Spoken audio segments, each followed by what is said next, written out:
recordaré aquella cruz donde sangró y murió Jesús, heridas que por mí sufrió, crucificado Salvador. Su cuerpo envuelto en dolor, en el sepulcro reposó, y en soledad él se quedó. Jesús Mesías, el Señor.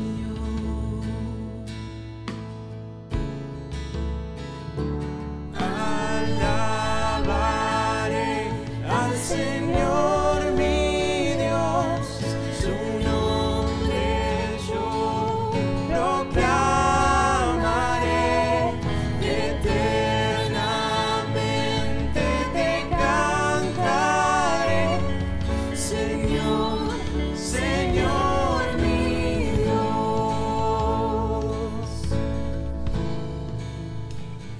Pero al tercer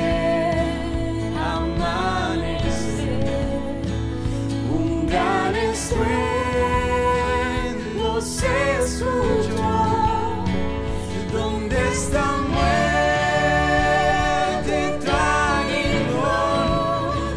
Cristo Jesús resucitó.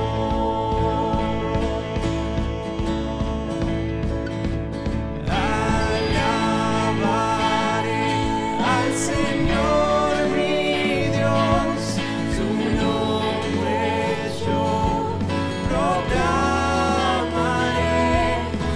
eternamente te cantaré. Señor, Señor mi Dios. Muy pronto Él regresará, su rostro resplandecerá, en su presencia estaré, y cara a cara le veré.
Bienvenidos a todos, qué bueno volvernos a encontrar.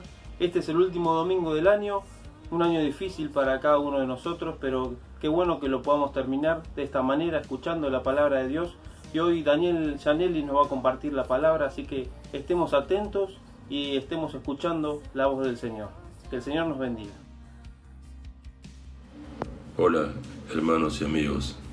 Me da mucha alegría poder estar junto con ustedes y poder compartir en este tiempo acerca de la palabra de Dios, una enseñanza que nos haga crecer.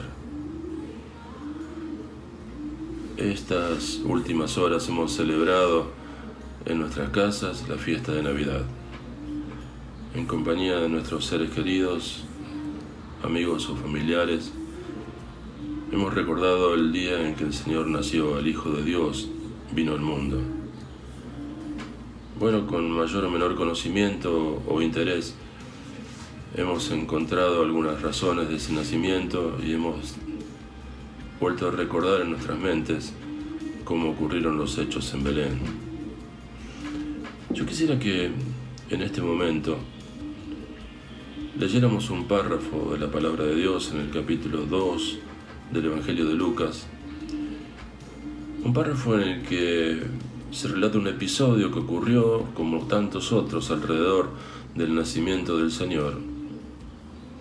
En este caso es cuando el ángel de Dios les anuncia a los pastores que estaban en la noche en el campo cuidando sus ovejas que nacería el Hijo de Dios. Así que abramos nuestras Biblias en el Evangelio de Lucas, capítulo 2, y vamos a leer allí desde el versículo 8 al 11. Dice la palabra de Dios: cerca de Belén había unos pastores que pasaban la noche en el campo cuidando sus ovejas. De pronto se les apareció un ángel del Señor, y la gloria del Señor brilló alrededor de ellos, y tuvieron mucho miedo.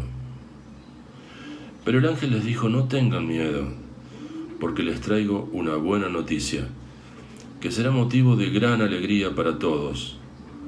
Hoy les ha nacido en el pueblo de David un Salvador, que es el Mesías, el Señor. Y les pido que subrayemos de esta lectura el último párrafo que dice: hoy les ha nacido en el pueblo de David un Salvador, que es el Mesías, el Señor. Me he preguntado y me interesaría que juntos nos preguntáramos: ¿qué significa les ha nacido un Salvador? La expresión podría haberse escrito de otra manera. Podríamos haber leído en otras circunstancias: ha nacido un Salvador. Podríamos haber dicho: ha nacido alguien que salvará a este pueblo, pero también a otros. Pero dice algo, una expresión que habla como de intimidad, de una relación estrecha con el pueblo. Dice: les ha nacido a ustedes un Salvador. Y yo encuentro que hay tres características que sostienen esta expresión, pero que también son útiles para poder comprender las razones. Yo creo que cuando la palabra de Dios dice les ha nacido, está diciendo: ha nacido un Salvador de en medio de ustedes. De entre ustedes, uno de ustedes es el Salvador. Uno de ustedes significa un niño de esos que juegan en las calles de un pueblo. Uno de ellos será un adulto que se relaciona con los habitantes de esa ciudad o pueblo donde vive laboralmente o socialmente. Pero uno de ustedes es el Salvador. Es interesante esta expresión, especialmente cuando la tomamos para nosotros. Nosotros que no somos habitantes de Belén de aquella época, nos preguntamos qué tiene que ver esto con nosotros. Y que la expresión diga les ha nacido un Salvador y nos diga a nosotros les ha nacido un Salvador, significa que uno de nosotros será el Salvador. Mire, en el libro de Romanos, en el capítulo 5, dice la palabra de Dios que el pecado entró, la muerte entró por el pecado y por un hombre en el mundo, pero por un hombre también se produjo la salvación. Este que había nacido de entre medio del pueblo era un ser humano como nosotros, pero aclara el párrafo de la palabra de Dios que era también el Mesías, el Señor, de manera que este ser que había nacido en Belén tenía esta doble naturaleza, era 100% hombre y 100% Dios. Nosotros somos pecadores por un hombre, por Adán, pero somos salvos por otro hombre, por Jesús. La primera enseñanza que yo veo es que la expresión les ha nacido significa ha nacido alguien de entre ustedes. Pero me parece que si pensáramos un poco más, encontraríamos que la expresión también significa ha nacido alguien para ustedes, dedicado a ustedes. No es alguien que estuvo haciendo distintas tareas y ahora va a salvarlos. Es alguien de en medio de este pueblo que se va a dedicar a este pueblo. Es alguien que nace de entre medio de esta sociedad de Belén, pero que se va a ocupar de los problemas de esta misma sociedad. Y la tercera cosa que yo veo es que el nacimiento tenía una dedicación, una razón dedicada, y es que sería Salvador. Es un ser que no vino al mundo para condenar al mundo, dice la palabra de Dios, sino para salvarlo. Un ser que no estaba interesado en censurar, condenar y criticar a la sociedad en la que había nacido, sino que tenía como premisa en la vida salvar. Así que les ha nacido hoy un Salvador, significa uno de ustedes será el que actúe para ustedes, el que termina finalmente siendo el Salvador de cada uno de ustedes. Cuando pensamos en el nacimiento del Señor y en la salvación, especialmente en la salvación, surgen algunas preguntas que nosotros podemos hacernos, algunas que nos hacemos nosotros y otras que nos hacen a nosotros. La primera que quisiera que intentáramos buscar la explicación es: ¿qué pasó para que el hombre necesite ser salvado? ¿Por qué el hombre necesita la salvación? Es una historia larga en el tiempo, pero que podemos resumir en pocas palabras. En el comienzo de la creación, después que Dios había creado todo lo existente, creó al hombre y a la mujer. Y dice la palabra de Dios que los creó a su imagen y semejanza. Es decir, que a cada uno de ellos les dio algunas características de Dios. Les dio su santidad, les dio una mente para pensar, les dio voluntad para actuar, les dio inteligencia para decidir. Cada una de esas características era propia de Dios y Dios las transfirió a esta creación que había hecho con Adán y Eva.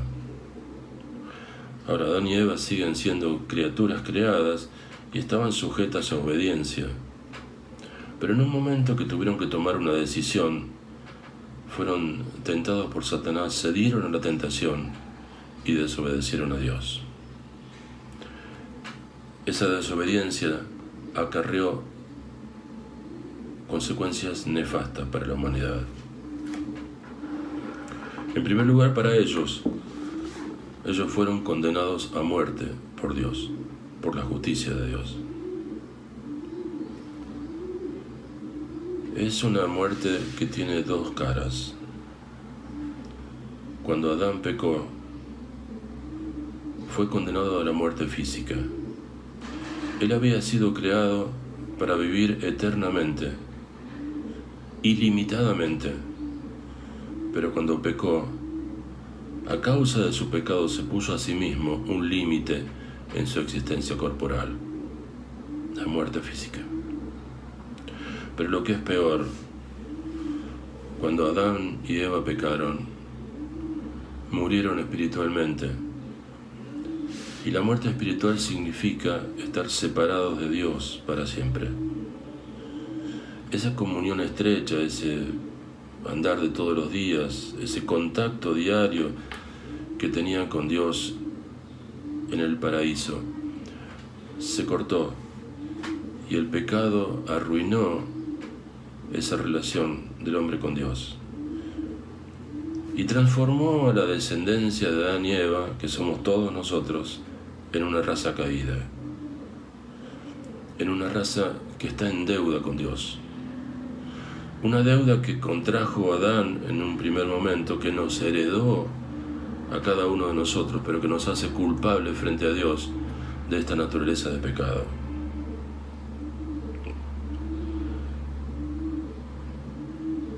Nosotros no tenemos solución para la muerte física. Así como fue condenado Adán, estamos condenados nosotros. Cada uno de nosotros ha de morir. Pero hay una solución para la muerte espiritual. Porque este niño de Belén, que más tarde se hizo hombre, que recorrió las calles de Palestina enseñando su verdad, la verdad de Dios, a cada uno de los hombres, es el mismo que ejecutó esas buenas noticias que leímos en el párrafo de Lucas, y que subió a la cruz y dio la vida por nosotros. La otra pregunta que se nos plantea es: ¿de qué vino a salvarnos Dios? Bueno, acabamos de decir que cuando Adán pecó fue condenado a muerte, y por herencia cada uno de nosotros lo está condenado a muerte. Romanos capítulo 6 dice que el pago del pecado es la muerte. Ahora cada uno de nosotros está condenado y no tiene ninguna posibilidad propia de salvación. Sin embargo, el niño de Belén nació para morir en la cruz. Dios hizo una obra perfecta con Adán y el pecado la rompió. Hacía falta alguien perfecto que viniera para restablecer esa relación con Dios, y ese ser perfecto era Jesucristo. Fue Jesucristo, es Jesucristo. Él, con su obra en la cruz, nos da la posibilidad de restaurar esa vida espiritual que se perdió en el Edén y que nosotros podemos volver a tener si confiamos en Él como Salvador. De eso vino a salvarnos, de la condenación eterna a la separación con Dios. Miren, nada que nosotros podamos hacer nos puede ayudar a zafar de esta condena. No es por nuestros méritos. Podemos ser muy buenos ciudadanos, padres ejemplares o madres ejemplares. Podemos tener una conducta ética intachable, pero eso no nos ayuda para ser salvos. La salvación se consigue solo por fe.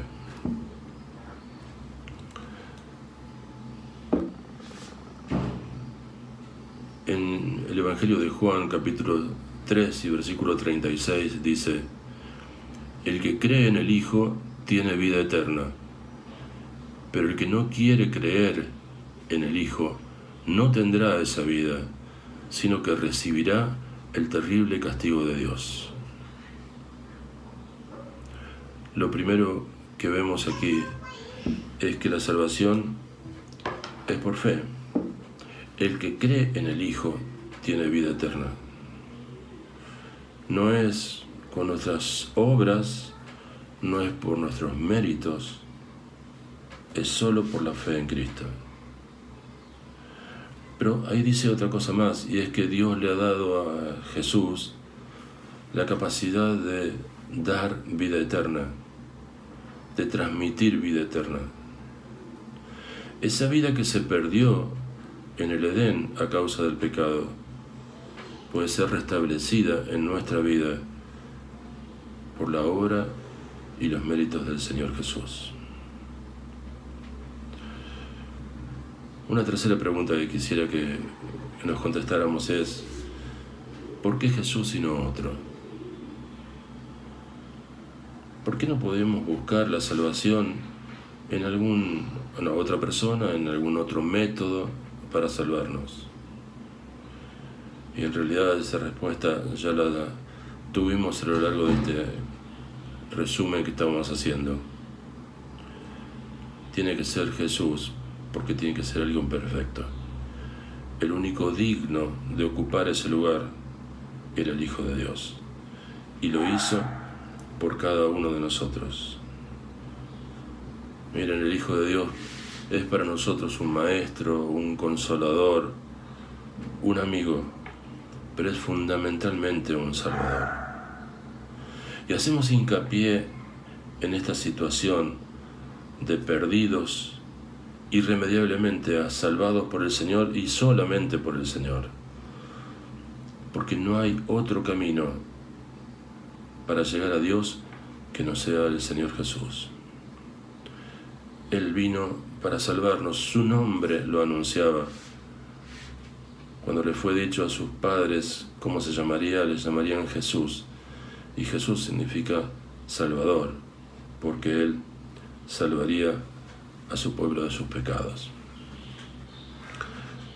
Nosotros estamos acá en este momento entre medio de dos fiestas. Ha transcurrido ya la fiesta de Navidad y nos acercamos al fin de año. Y cuando nos acercamos a fin de año, muchos de nosotros empezamos a hacer propósitos para cumplir el año próximo.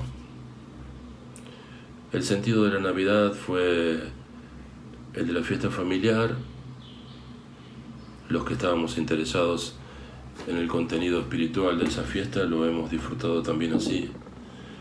Pero la fiesta de fin de año es el final de un periodo, el tiempo de hacer un balance, el tiempo de pensar: ¿y ahora qué vamos a hacer el año próximo? Hemos pasado un año muy duro a causa de esta crisis sanitaria y todavía no ha terminado. Pero seguimos necesitando hacernos planes y propósitos. Y creo que el plan más importante que podemos hacer en nuestra vida es pensar en nuestra vida espiritual. Parece que la parte espiritual de las personas fuera de segundo orden, que estuviera devaluada, que fuera totalmente intrascendente, que lo más importante fuera la vida material, la vida de todos los días. Sin embargo, quiero decirles, amigos y hermanos, que estamos hablando de la eternidad, que estamos hablando de dónde pasaremos los años de la eternidad, si en el disfrute de la compañía de Dios o en la tortura del castigo eterno. Nosotros creemos en Dios. Nosotros creemos en ese niño de Belén, en su desarrollo y en su obra de la cruz. Nosotros creemos en el Dios que creó los cielos y la tierra. Nosotros creemos que aunque no tengamos todas las explicaciones para dar de cómo ocurrieron las cosas, es muy ingenuo e infantil pensar que esto se creó de la nada y absolutamente por casualidad o por una explosión. Hay una mente superior, una mano poderosa que hizo estas cosas y nosotros creemos que ese fue Dios y en ese Dios confiamos. Nosotros creemos que el niño de Belén es Dios, por las evidencias que hay de Él en su palabra, pero también porque a través de su vida y de su obra, Él nos ha mostrado que efectivamente era Dios. Nosotros creemos en el Dios de la cruz, en el Dios que, dejando de lado sus beneficios, dejando de lado su comodidad de la gloria, dejando de lado las prerrogativas que tenía como Dios, pero nunca dejando de lado su deidad, vino al mundo para salvarnos. Y estamos pensando esta mañana en Él, porque queremos transmitirles ese mensaje a ustedes, a los que ya son del Señor, para volver a pensar en nuestra mente y en nuestro corazón en lo mucho que hemos conseguido a través de Cristo y de su obra en la cruz. Y para los que no han aceptado al Señor como Salvador todavía, para que no desperdicien una oportunidad más que se les presenta y pongan atención en su vida espiritual y mirándose frente al espejo de la palabra de Dios, puedan resolver aceptar al Señor en sus vidas. Yo deseo que ese propósito sea el principal en la vida de cada uno de ustedes para el próximo año. Y los dejo con una canción que habla justamente de las razones por las cuales confiamos en Dios. La escribió un hermano cubano que se llama Josim Pons y tiene un detalle de las muchas razones por las que creemos en Dios, por las que nos sentimos salvos en sus brazos y por las que quisiéramos que ustedes también pasaran la experiencia de la alegría y de la seguridad de la salvación. Que Dios los bendiga mucho y que esta reflexión les sirva para despertar el interés en las cosas materiales. Y los dejo escuchando esta hermosa canción que también llegará al corazón de cada uno de ustedes. Que Dios los bendiga mucho.